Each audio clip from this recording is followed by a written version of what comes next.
ನೀವೆಲ್ಲ ದೇವಸ್ಥಾನಕ್ಕೆ ಹೋಗಿ ದೇವರ ದರ್ಶನ ಮಾಡುವಾಗ ನಿಮ್ಗೆ ಗೊತ್ತಿಲ್ಲದಿರೋ ಹಾಗೆ ನಿಮ್ಮ ಕಣ್ಣಲ್ಲಿ ನೀರು ಬರಕ್ ಶುರು ಆಗುತ್ತೆ. ಕೆಲವೊಬ್ರು ಜೋರಾಗಿ ಅಳಕ್ ಶುರು ಮಾಡ್ತಾರೆ. ಅದ್ ಯಾಕೆ ಗೊತ್ತಾ?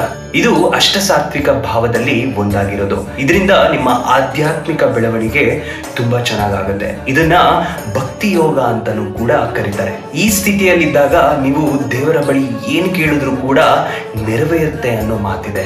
ರಾಮಕೃಷ್ಣ ಪರಮಹಂಸರು ಇದನ್ನ ಭಾವ ಸಮಾಧಿ ಅಂತ ಕರೀತಿದ್ರು. ತುಂಬಾ ಕಷ್ಟಗಳಿಂದ, ತುಂಬಾ ನೋವಿಂದ, ಡಿಪ್ರೆಷನ್ ಇಂದ, ಆಂಗ್ಸೈಟಿಯಿಂದ ನಿಮ್ಮ ಎಮೋಷನ್ಸ್ ಬ್ಲಾಕ್ ಆಗಿರುತ್ತೆ. ಆ ಸಮಯದಲ್ಲಿ ನೀವು ದೇವರ ದರ್ಶನ ಮಾಡಿದಾಗ ನಿಮ್ಮ ಎಮೋಷನ್ಸ್ಗೆ ಅದೊಂದು ದಾರಿ ಮಾಡಿಕೊಡುತ್ತೆ. ಇದರಿಂದ ನಿಮ್ಮ ಕಣ್ಣಲ್ಲಿ ನೀರು ಬರಕ್ ಶುರುವಾಗುತ್ತೆ. ಇದು ಎಲ್ಲಾ ದೇವರ ಬಳಿ ಆಗಲ್ಲ.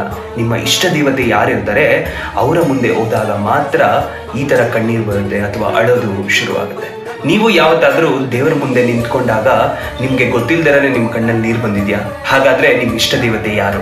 ಕಮೆಂಟ್ ಸೆಕ್ಷನ್ ಅಲ್ಲಿ ಹಾಕಿ.